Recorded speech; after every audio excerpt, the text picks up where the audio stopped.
আল্লাহ রাব্বুল আলামিন বলেন, ইয়া আইয়ুহাল্লাযীনা আমানু লা তাত্তাখিযুল কাফিরিনা আউলিয়া মিন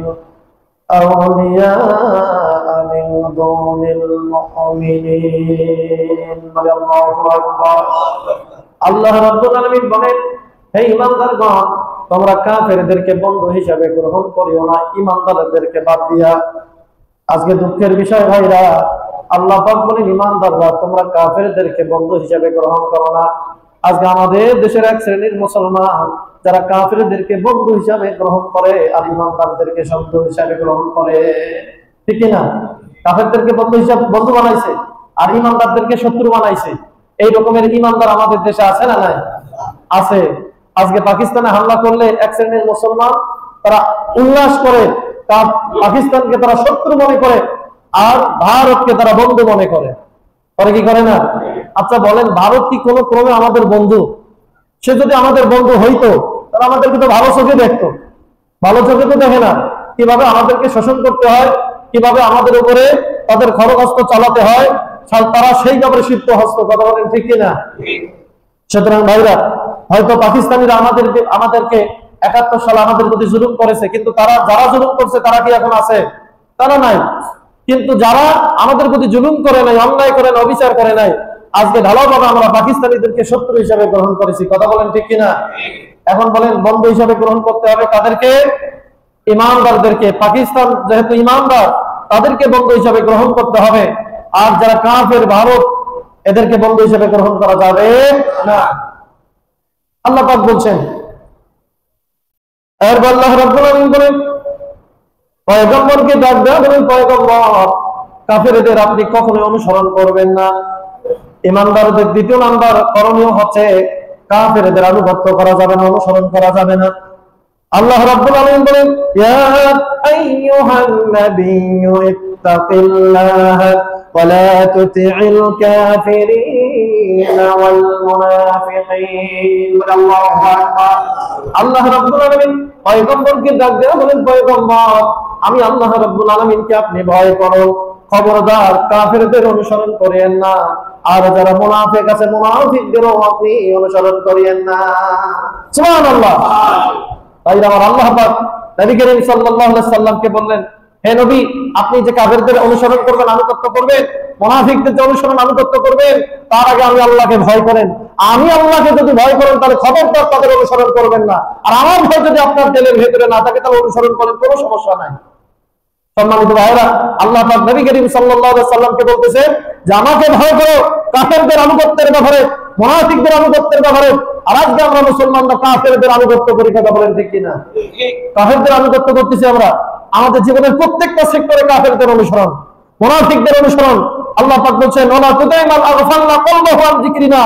আল্লাহ পাক বলেন, যাদের অন্তরে আমি আল্লাহ পাকের জিকির নাই, যাদের ভিতরে কোরআন হাদিসের জ্ঞান নাই, আল্লাহ পাক বলেন তাদের অনুসরণ করিও না। সুবহানাল্লাহ বলবেন না? আল্লাহ পাক নিষেধ করে দিয়েছেন। ভাইরা, এখানে আল্লাহ পাক কাফেরদের কথা উল্লেখের সাথে সাথে মুনাফিকদের কথা উল্লেখ করেছেন। কাদের কথা উল্লেখ করেছেন? আচ্ছা বলেন, মুনাফিক কি কাফেরদের থেকে হয়? কাদের থেকে হয়? কথা বলেন। মুনাফিক হয় মুসলমানদের মধ্যে থেকে। আল্লাহ পাক কি বোঝাইতেছিলেন ভাইরা? দেখেন, যে কাফেরদের শুধু যে আনুগত্য করার নিষেধ করেছেন আল্লাহ পাক, এমনটা না, যারা মুনাফিক তাদেরও আনুগত্য করতে আল্লাহ পাক নিষেধ করেছেন। আমাদের দেশে যত নেতা আছে, অধিকাংশ নেতার ভিতরে মুনাফিকের গুণ আছে না নাই? মুনাফিকের গুণ আছে ভাইরা। আল্লাহ পাক বলেন, খবরদার মুনাফিকদের অনুসরণ করিও না, আনুগত্য করিও না। আর মুসলমানদের মধ্য থেকে মুনাফিক হয়। সুতরাং বাংলাদেশে যত নেতা আছে, অধিকাংশ নেতাই হচ্ছে মুনাফিক। এই মুনাফিক মার্কা নেতাদের আনুগত্য করতে আল্লাহ পাক নিষেধ করেছেন। এদের আনুগত্য করা যাবে না, আল্লাহ পাক নিষেধ করে দিয়েছেন।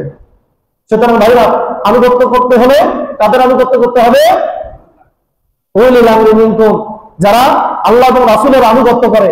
বলেন, কাদের আনুগত্য করে? আল্লাহ এবং রাসূলের যারা আনুগত্য করে, এই লোকদের আনুগত্য করার নির্দেশ আল্লাহ পাক দিয়েছেন। কবি সুবহানাল্লাহ।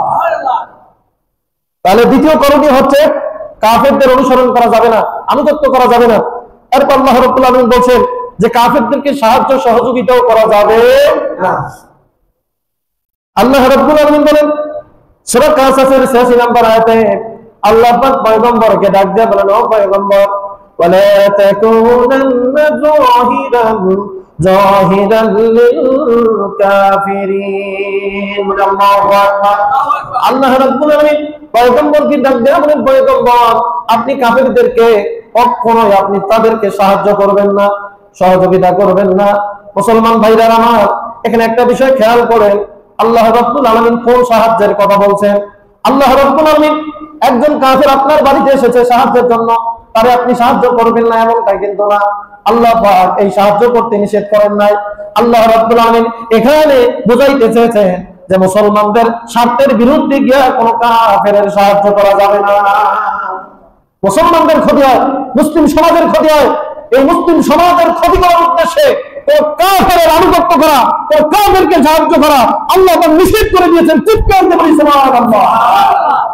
সুতরাং ভাইরা মুসলমানদের ক্ষতি হোক মুসলমানরা দুঃখে থাক কষ্টে থাক এই ক্ষেত্রে কাফেরদেরকে যদি আপনি সাহায্য করেন সহযোগিতা করেন তাহলে আপনিও কাফেরদের অন্তর্ভুক্ত হয়ে যাবেন তার অন্তর্ভুক্ত হবেন আপনিও কাফেরদের অন্তর্ভুক্ত হয়ে যাবেন সুতরাং ভাইরা আজকে আমাদের দেশে কিছু মুসলমান আছে যারা কথায় কাজে কাফেরদেরকে সাহায্য করে কি করে না আমরা গত কয়েকদিন আগে দেখছি ফেসবুক ইউটিউব অনেক কিছুতে দেখেছি যে এক শ্রেণীর মুসলমান আছে যারা ভারতের পক্ষ অবলম্বন করে কথা বলেছে বলে কি বলে না বলছে আল্লাহ পাক নবী করিম সাল্লাল্লাহু আলাইহি সাল্লামকে বলেন ফালা তাকুনান্না জাহিরাল লিল কাফিরিন হে নবী আপনি কাফেরদের সাহায্যকারী হবেন না সম্মানিত ভাইরা তাহলে তৃতীয় নম্বর করণীয় হচ্ছে কাফেরদেরকে সাহায্য সহযোগিতা করা যাবে না এরপরে কাফেরদের বিভিন্ন রকমের কর্মকাণ্ড দেখে হম্বিতম্বি দেখে ভীত সন্ত্রস্ত হওয়া যাবে না বিচলিত হওয়া যাবে না আল্লাহ পাক নিষেধ করে দিয়েছেন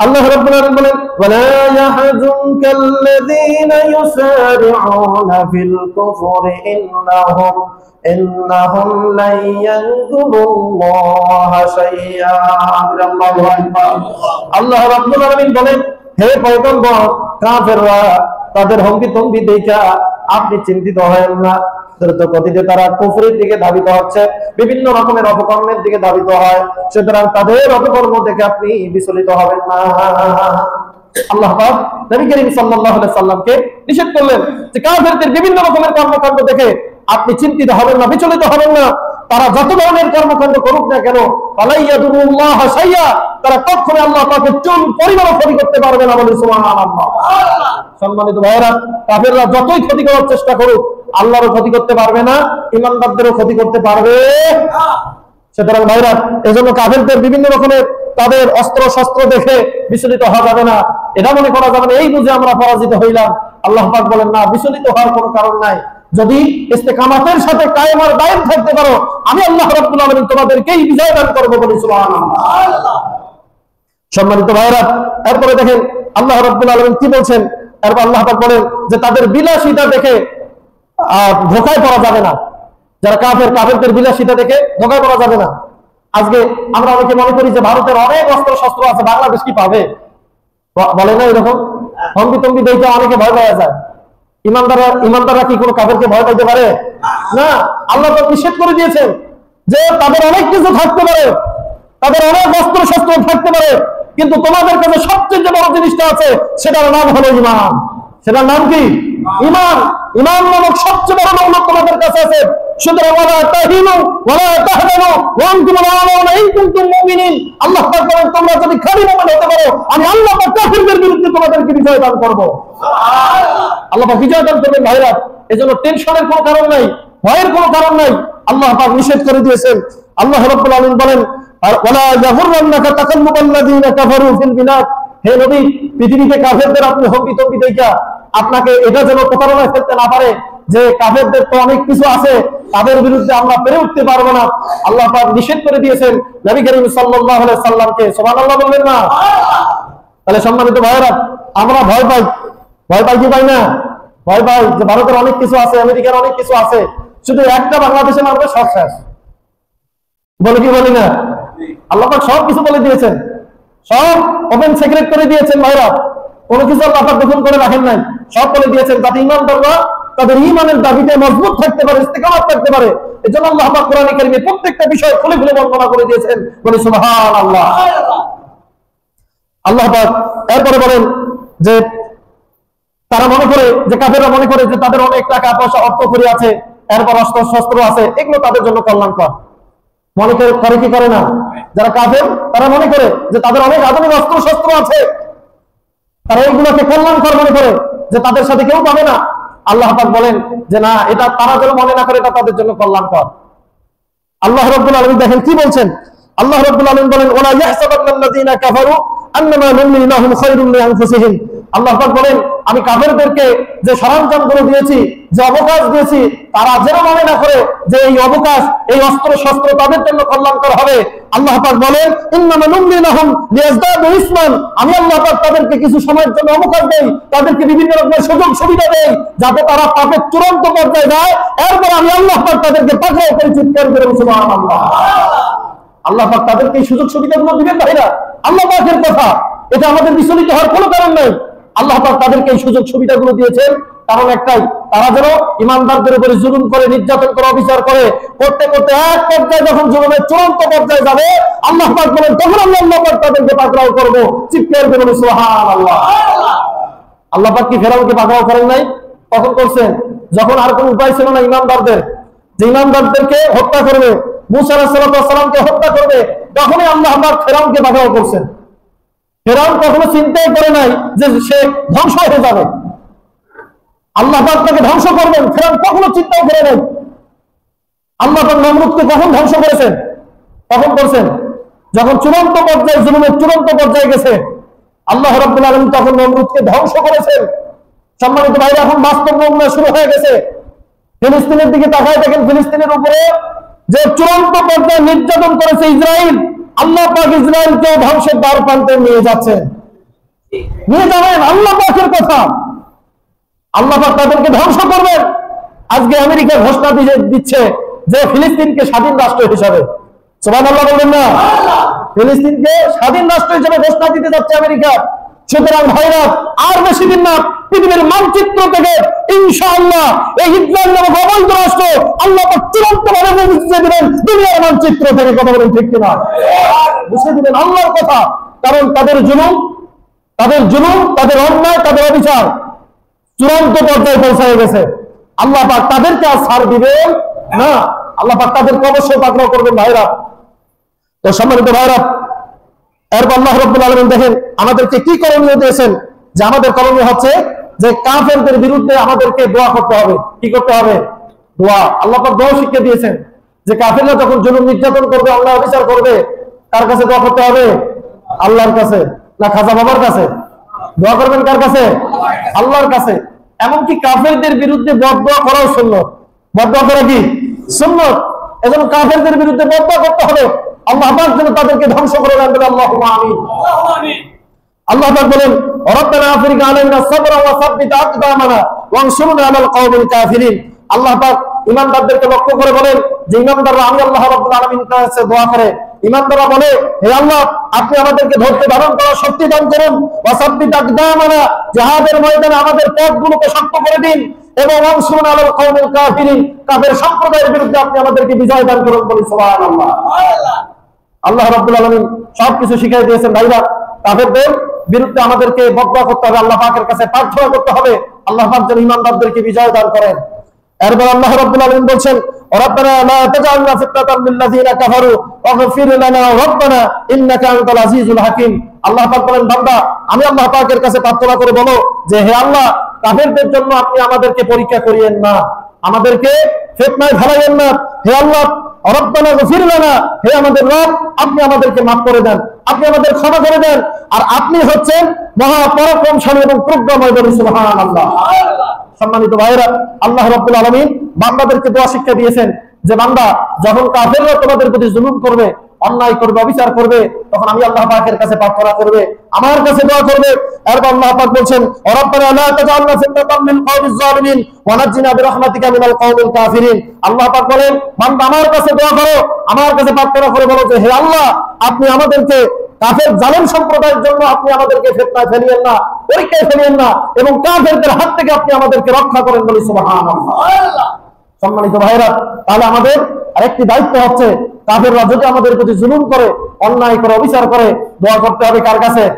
আল্লাহর কাছে। আল্লাহ পাককে বলতে হবে নাজ্জিনা বিরহমাতিকা মিনাল কাফিরিন, আয় আল্লাহ তাআলা আপনি আপনার রহমতে কাফেরদের হাত থেকে আমাদেরকে রক্ষা করেন। সুবহানাল্লাহ সুবহানাল্লাহ। তো সম্মানিত ভাইরা, তাহলে আমরা কিছু কর্মকাণ্ড জানলাম, করণীয় জানলাম যে কাফেরদের বিরুদ্ধে আমাদের এই কাজগুলো করতে হবে, এবং কাফেরদের বিরুদ্ধে আরো একটা কাজ করতে হবে। সেই কাজটা হচ্ছে সবচেয়ে বড় কাজ। বলেন সেই কাজটা সবচেয়ে কি কাজ? বড় কাজ। সেটা হচ্ছে কাফেরদের বিরুদ্ধে জিহাদ করতে হবে। সুবহানাল্লাহ বলেন। এই নির্দেশ কার? আল্লাহ। আল্লাহ পাক শুধু দোয়া করতেই বলছেন এমনটা না, আল্লাহ পাক আবার জিহাদের কথা বলছেন। কাফেরদের বিরুদ্ধে জিহাদ করতে হবে। যদি তারা ঈমানদারদের উপর আক্রমণ করে জুলুম করে, তাহলে অবশ্যই তাদেরকে প্রতিহত করতে হবে। আল্লাহ পাক ঈমানদারদেরকে এই নির্দেশ দিয়েছেন। সুবহানাল্লাহ। আল্লাহ পাক বলেন, ইয়া আইয়ুহাল্লাযীনা আমানু কাতিলুল্লাযীনা ইয়ালুনাকুম মিনাল কুফফার। হে ঈমানদারগণ, তোমরা কাফেরদের বিরুদ্ধে, যারা তোমাদের বিরুদ্ধে ষড়যন্ত্র করে, যারা তোমাদের প্রতি অন্যায় করে অবিচার করে, তোমরা তাদের বিরুদ্ধে জিহাদ করো। সুবহানাল্লাহ বলবেন না? এই নির্দেশ আল্লাহ পাক ঈমানদারদেরকে দিয়েছেন। এরপর আল্লাহ পাক এমন একটা কথা বলছেন, দেখেন, এরপর আল্লাহ বলছেন ওয়ালিয়াজিদু ফীকুম গিলজা, এবং তোমরা ভাবটা এমন নিবা কাফেররা যেন মনে করে যে তোমরা অনেক বড় মুখে আছো, তোমাদের মেজাজ একটু গরম আছে, মানে একটু কথা বললেই তোমরা তাদের প্রতি আক্রমণ করে বসবে, এই রকমের মেজাজ নিয়ে থাকবা যাতে কাফেররা তোমাদেরকে কড়া মেজাজে এই অবস্থায় দেখতে পারে। সুবহানাল্লাহ। সম্মানিত ভাইরা, একটু চিন্তা করেন, আল্লাহ রাব্বুল আলামিন জিহাদের কথা বললেন, এবং কাফেররা যেন তোমাদেরকে কঠোর অবস্থায় দেখতে পারে, যে কাফেরদেরকে চুল পরিমাণও ছাড় দিবা না, এই রকমের মন মানসিকতা নিয়ে থাকবা যাতে কাফেররা তোমাদের এই অবস্থা থেকে ভয়ে পালিয়ে যেতে পারে। ভাইরা, আজকে আমাদের অবস্থা কি? আমরা দেখেন যতবারই গোলামি করতে চাই কাফেরদের, করি কি করি না? আজকে দেখেন আল্লাহ পাক কিভাবে বিজয় দিবেন। আজকে বনি ইসরাইলীরা, দেখেন বনি ইসরাইলীরা ফেরাউনের গোলামি করেছে। গোলামি করে কি করে নেন? গোলামি করছে, যার কারণে আল্লাহ পাক তাদেরকে এই নির্যাতনের জীবন দান করেছিলেন। নমরুদ ফেরাউন তাদের প্রতি জুলুম নির্যাতন করেছে। কারণটা কি? কারণ হচ্ছে তারা ফেরাউনের গোলামিকে মেনে নিয়েছিল। বনি ইসরাইলের প্রতি এত অন্যায় করেছে, জুলুম করেছে, বনি ইসরাইলীরা কখনো ফেরাউনের বিরোধিতা করে নাই, কখনো করে নাই। কারণ তারা গোলামি করতে করতে এমন হয়ে গেছে যে তাদের প্রতি জুলুম হয়, অত্যাচার নির্যাতন হয়, তারা মনে করে এটা তো চলে, আমাদের উপরে বিরোধিতা করে করবোটা কি, এই রকমের টেন্ডেন্সি তাদের মাঝে ছিল। এই টেন্ডেন্সি এখন আমাদের মাঝেও আছে, অনেকের মাঝে আছে। ভাইরা, আমার দুঃখ লাগে যে কিছুদিন আগে এক শ্রেণীর মানুষ বলতো যে বাংলাদেশ যদি অঙ্গরাজ্য হয়ে যায় ভারতের, সেটাই তো ভালো। বলে কি বলে নাই? বলছে এটা যদি অঙ্গরাজ্য হয়ে যায় ভালো। তার মানে কি? তার রক্তের ভিতরে বনি ইসরাইলের রক্ত, গোলামির রক্ত। মুসলমানরা কখনো কোনো কাফিরের গোলামি করতে পারে না, একমাত্র গোলামি করে কার? চিৎকার করে বলেন, গোলামি করে কার? আল্লাহ। আল্লাহ পাকের গোলামি করে। ভাইরা, এখানে আপনাদেরকে একটা তথ্য দেই। দেখেন, হযরত মূসা আলাইহিস সালাম তিনিও কিন্তু বনি ইসরাইলী ছিলেন। ছিলেন কি ছিলেন না? তিনি কি বনি ইসরাইলী ছিলেন না? আল্লাহ পাক তাকে প্রতিপালন করছে কোথায় বলেন তো? কার ঘরে? কার ঘরে? ফেরাউনের ঘরে। আল্লাহ পাক কেন ফেরাউনের মতো একটা খাদাস মার্কার কাফের, তার ঘরে আল্লাহ পাক মূসা আলাইহিস সালামকে প্রতিপালন করছেন? কেন করছেন? প্রশ্ন আসে কি আসে না? আসে। আল্লাহ পাক প্রতিপালন করছে এই কারণে যে আল্লাহ পাক তো ভালোই জানেন, যে আল্লাহ রাব্বুল আলামিন জানেন যে বনি ইসরাইলীরা ফেরাউনের গোলামি করতে করতে তাদের ভিতরে জিহাদি যে একটা চেতনা, অন্যায় দেখলে প্রতিবাদ করতে হবে, আল্লাহ পাক এটা ভালো করে জানেন। এই চেতনা বনি ইসরাইলীদের মাঝে ছিল না। আল্লাহ পাক এই কারণে মূসা আলাইহিস সালামকে বনি ইসরাইলীদের মাঝে প্রতিপালিত করেন নাই, প্রতিপালন করেছেন ফেরাউনের ঘরে। তার ঘরে? ফেরাউনের ঘরে, যাতে মূসা আলাইহিস সালাম তিনি জিহাদি মনোভাবের হন। বলেন কি মনোভাবের হন? জিহাদি, প্রতিবাদী যেন হন। মূসা আলাইহিস সালাম যদি বনি ইসরাইলীদের সাথে থাকতেন, তাহলে মূসা আলাইহিস সালাম এক পর্যায়ে ফেরাউনের গোলামে পরিণত হয়ে যাইত। সম্মানিত ভাইরা, যেমন বনি ইসরাইলীরা ফেরাউনের গোলামে পরিণত হয়ে গেছিল, গোলামি করার কারণে বনি ইসরাইলীদের ভাগ্যে ভালো কোনো চাকরি জোটে নাই। জোটে নাই। যত নিম্নমানের কাজ, এই কাজগুলো বনি ইসরাইলীদেরকে দিয়ে করানো হইতো। তো সম্মানিত ভাইরা, আল্লাহ রাব্বুল আলামিন ভালো করে জানেন যে মূসা আলাইহিস সালাম যদি বনি ইসরাইলীদের মাঝে থাকে, আর তাদের মাঝে যেহেতু গোলামির স্বভাব, মূসা আলাইহিস সালাম থাকলেও তার ভেতরে গোলামির স্বভাব আসবে। এই কারণে আল্লাহ রাব্বুল আলামিন হযরত মূসা আলাইহিস সালামকে ফেরাউনের ঘরে লালন পালন করেছেন। সুবহানাল্লাহ বলেন না? দেখেন, মূসা আলাইহিস সালামের সামনে একজন কিপ্তি একজন বনি ইসরাইলীকে আঘাত করছে। আপনারা এই ঘটনা জানেন না? আঘাত করছে। মুসা আলাইহিস সালামের এটা সহ্য হয় নাই। কেন সহ্য হয়নি বলেন তো? কারণ সে রাজার ঘরে প্রতিপালিত হয়েছে, সে বনী ইসরাঈলদের সাথে প্রতিপালিত হয় নাই। কারণ অন্যায় করা এবং অন্যায় থেকে সহ্য করাটা এটা মুসা আলাইহিস সালামের স্বভাবে ছিল না। ফেরাউনের ঘরে লালিত পালিত হওয়ার কারণে মুসা আলাইহিস সালাম যখন দেখলেন যে একজন কিপ্তি বনী ইসরাঈলের প্রতি অন্যায় করতেছে, জুলুম করতেছে, মুসা আলাইহিস সালাম এটা সহ্য করতে না পারে দিয়ে একটা থামার মতো থাপ্পড়ে মারা গেছে। সুবহানাল্লাহ বলুন। মুসা আলাইহিস সালাম মাত্র একটা থাপড় দিছে, এক থাপ্পড়ে কিপ্তি দুনিয়া থেকে বিদায়। আসলে মুসা আলাইহিস সালাম কেন এই থাপড়টা দিয়েছেন? ওটা তার সহ্য হয় নাই, কেননা বনী ইসরাঈলীদের কাছে থাকলে এটাই সহ্য হইতো। আল্লাহ পাক তাকে প্রতিপালন করেছেন ফেরাউনের কারণ ঘরে, যার কারণে মুসা আলাইহিস সালাম হয়েছেন প্রতিবাদী। মুসা আলাইহিস সালামের সামনে একটা অন্যায় হয়েছে, সেটা তিনি বরদাস্ত করেন নাই, চিৎকার করে বলেন সুবহানাল্লাহ। তাহলে সম্মানিত ভাইরা, তাহলে মুসলমানরা কি কারো গোলামি করতে পারে? কোন কাফেরের গোলামি করতে পারে না। এজন্য আল্লাহ রাব্বুল আলামিন মুসা আলাইহিস সালামকে বিজয় দান করেছেন, বলি সুবহানাল্লাহ। সম্মানিত ভাইরা, আজও যদি আমরা কাফের মুশরিক বেঈমানদের গোলামি করি, তাহলে গোলামির জীবন, লাঞ্ছনার জীবন আল্লাহ পাক আমাদেরকে দান করবে, কোনো সন্দেহ নাই। দান করতে পারেন কি পারেন না? পারেন ভাইরা। এজন্য আল্লাহ রাব্বুল আলামিন বলছেন যে ঈমানদারগণ, যারা তোমাদের বিরুদ্ধে চক্রান্ত করে, ষড়যন্ত্র করে, যারা তোমাদের প্রতি জুলুম নির্যাতন করে, তোমরা তাদের বিরুদ্ধে জিহাদ ঘোষণা করো, তাদের বিরুদ্ধে যুদ্ধ করো, চিৎকার করে বলেন সুবহানাল্লাহ। সম্মানিত ভাইরা, তাহলে দেখেন এই যে জিহাদ যে করতে হবে, আপনাদের সামনে বলেছিলাম যে গাজওয়াতুল হিন্দ সম্পর্কে। জিহাদ করতে হবে ভাইরা, জিহাদের জন্য প্রস্তুত থাকতে হবে। সামনে গাজওয়াতুল হিন্দ আসতেছে ইনশাআল্লাহ, ইনশাআল্লাহ বলি ইনশাআল্লাহ। সম্মানিত ভাইরা, দেখেন আপনাদের সামনে গাজওয়াতুল হিন্দ সম্পর্কে আমি দুই একটা হাদিস মনে বলছিলাম, আজকেও বলি কিছু হাদিস। হযরত আবু হুরায়রা রাদিয়াল্লাহু তাআলা আনহু তিনি বলেন যে ওয়াদানা রাসূলুল্লাহ সাল্লাল্লাহু আলাইহি ওয়াসাল্লাম গাজওয়াতুল হিন্দ, নবী করিম সাল্লাল্লাহু আলাইহি ওয়াসাল্লাম আমাদেরকে ওয়াদা দিয়েছেন। নবী করিম সাল্লাল্লাহু আলাইহি ওয়াসাল্লাম কি দিয়েছেন? ওয়াদা। শুধু নবী করিম সাল্লাল্লাহু আলাইহি ওয়াসাল্লাম ওয়াদা দিয়েছেন এমনটা না, অন্য হাদিসে এসেছে আল্লাহ রাব্বুল আলামিনও ওয়াদা দিয়েছেন। সুবহানাল্লাহ। হযরত আবু হুরায়রা রাদিয়াল্লাহু তাআলা বলেন, ভাই মুদরিকা উনফিকফিয়া নাফসি ওয়া মালি, যদি আমি বেঁচে থাকি ততদিন পর্যন্ত, গাজওয়াতুল হিন্দ পর্যন্ত, তাহলে আমি আমার জান আর মাল দিয়ে এই জিহাদে অংশগ্রহণ করব, বলি সুবহানাল্লাহ। সম্মানিত ভাইরা, হযরত আবু হুরায়রা রাদিয়াল্লাহু তাআলা আনহু তিনি জান আর মাল দিয়ে গাজওয়াতুল হিন্দে শরীক হওয়ার ইচ্ছা প্রকাশ করেছেন। এরপর তিনি বলেন, ফাইন উক্তাল কুনতু মিন আফজালি শুহাদা ওয়া ইন আরজা ফাআনা আবু হুরায়রাতুল মুহাররার। হযরত আবু হুরায়রা বলেন, যদি আমি সেই জিহাদে গিয়ে গাজওয়াতুল হিন্দে গিয়ে শহীদ হই, তবে তো আমি সর্বশ্রেষ্ঠ শহীদ হিসেবে পরিগণিত হব, বলি সুবহানাল্লাহ। আর যদি গাজওয়াতুল হিন্দ থেকে ফিরে আসতে পারি, তাহলে আল্লাহ রাব্বুল আলামিন আমার জন্য জাহান্নামের আগুন হারাম করে দিবেন, বলি সুবহানাল্লাহ। তো সম্মানিত ভাইরা, চিন্তা করেন গাজওয়াতুল হিন্দ এমন একটা জিহাদ, এমন একটা গাজওয়া, যে গাজওয়ায় শরীক হলে পরে আল্লাহ পাক আপনাকে সর্বোত্তম শহীদ হিসেবে উল্লেখ করবেন এবং আল্লাহ পাক আপনার জন্য জাহান্নামের আগুন হারাম করে দিবেন, চিৎকার করে বলি সুবহানাল্লাহ। এই সুবর্ণ সুযোগকে আমরা হাতছাড়া করতে চাই? কখনোই সুবর্ণ সুযোগ হাতছাড়া করতে চাই না। এরপরে দেখেন ভাইরা, হযরত আবু হুরায়রা রাদিয়াল্লাহু তাআলা আনহু তিনি বলেন, নবী করিম সাল্লাল্লাহু আলাইহি ওয়াসাল্লাম বলেছেন, ইয়াকুনু বিহাযিল উম্মাহ বাসুনা সিনদি ওয়াল হিন্দ। নবী করিম সাল্লাল্লাহু আলাইহি ওয়াসাল্লাম বলেন যে এই উম্মতে হিন্দ এবং সিন্ধে একটা যুদ্ধ হবে, হিন্দ আর সিন্ধে যুদ্ধ হবে ভাইরা।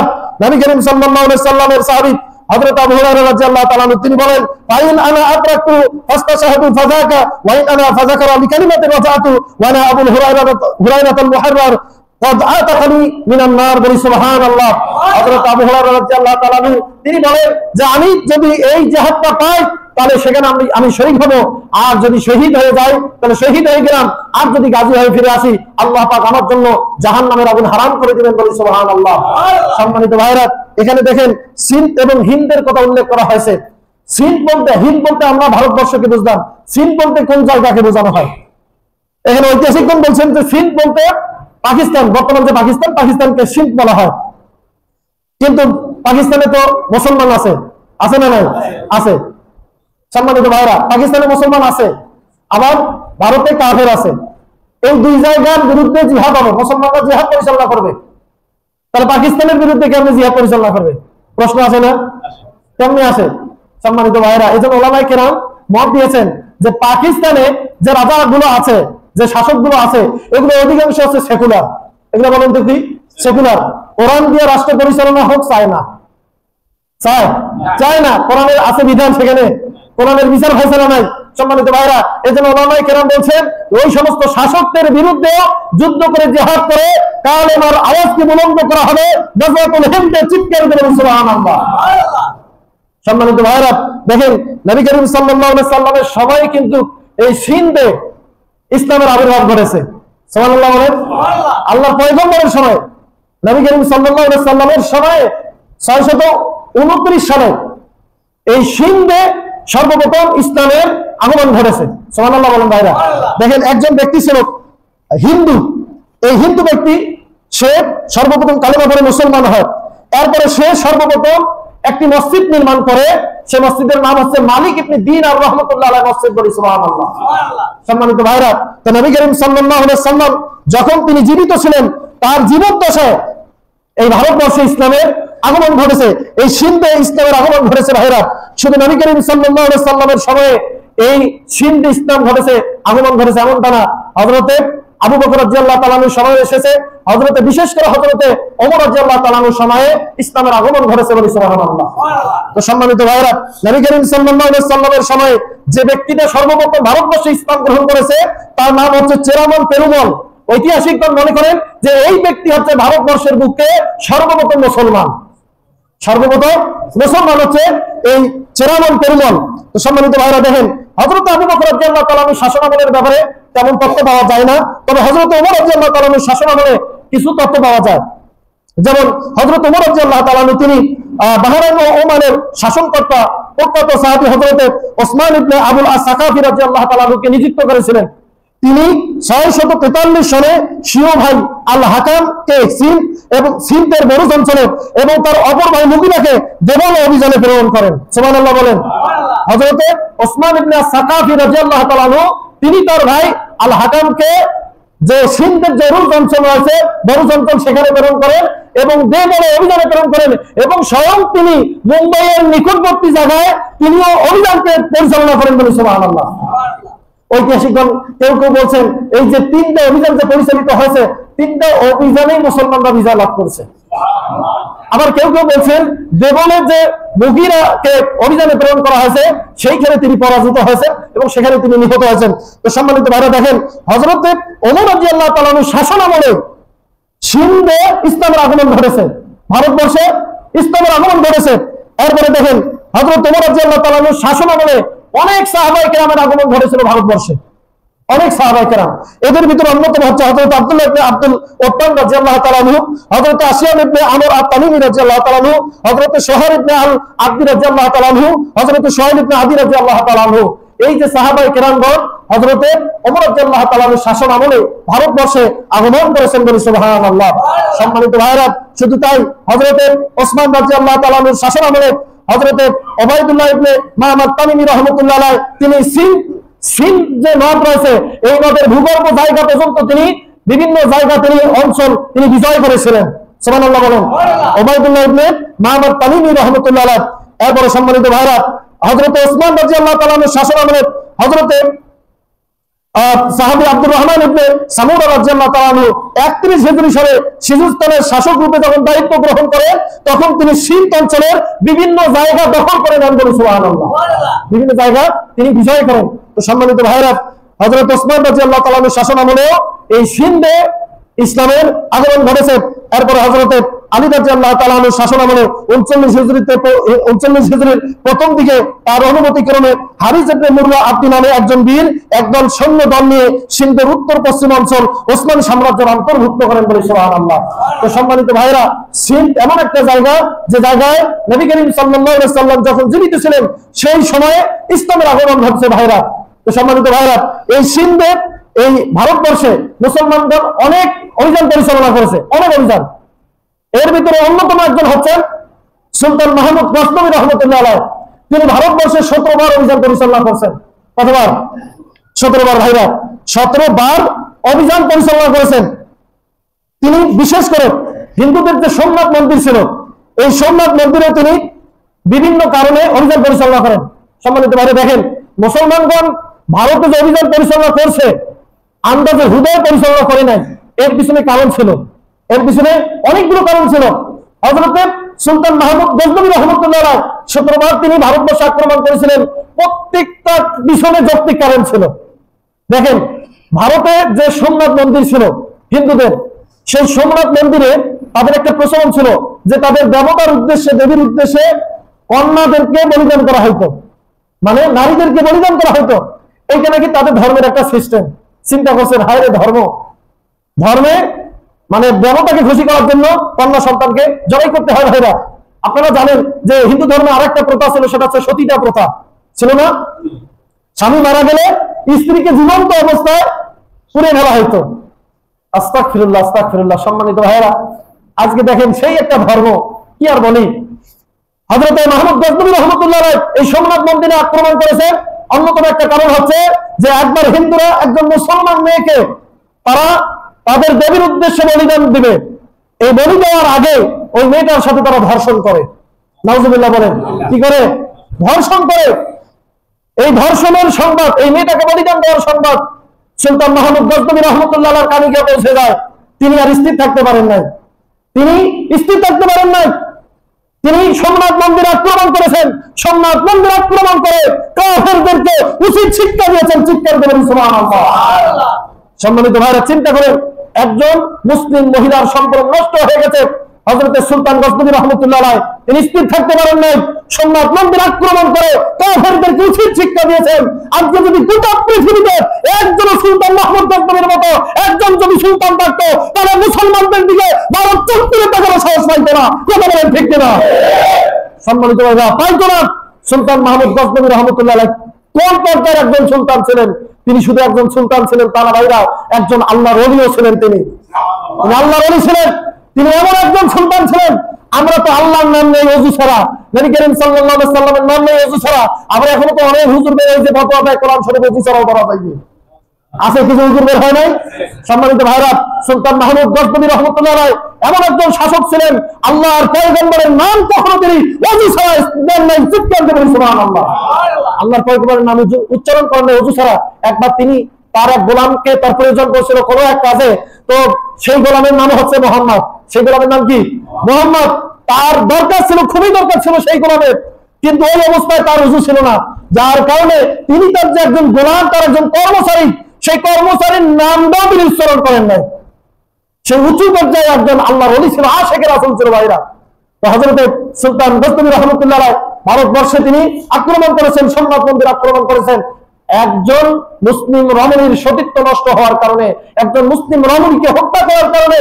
আর আজকে ভারতের বুকে লক্ষ্য করে দেখেন, হাজার হাজার মুসলমানকে নির্বিচারে হত্যা করা হচ্ছে বাঘের মতো। আর আজকে আমরা কাপুরুষের মতো বসে আছি, ভাইরা। আমাদেরকে গাজওয়াতুল হিন্দ ডাক দিয়েছে আমাদেরকে। ইনশাআল্লাহ আরো সময় পাইলে আমি আপনাদেরকে হাদিসগুলো শোনাবো যে আল্লাহর পয়গম্বর বলেছে, মুসলমানরা ভারতবর্ষের শাসকদেরকে তাদেরকে শিকলে বেঁধে টেনে হেসড়ে ইমানদার শাসকদের কাছে নিয়ে যাবে। ইনশাআল্লাহ সেই সময়ের বেশি দূরে না, আজ কাল হোক নবীর গলায় চেন পড়ায়া শিকল পড়ায়া মুসলমানরা রাস্তা অবরোধ করবে ইনশাআল্লাহ। কথা বলে ঠিক না? সম্মানিত ভাইরা, আল্লাহর পয়গম্বরের ভবিষ্যৎবাণী কখনো মিথ্যা হতে পারে না। আল্লাহ রাব্বুল আলামিন আমাদেরকে বুঝার তৌফিক দান করে দিন। বলে আল্লাহুম্মা আমিন। যারা চাঁদা গাছের লোক পণ্যের জন্য আদায় করে নেন।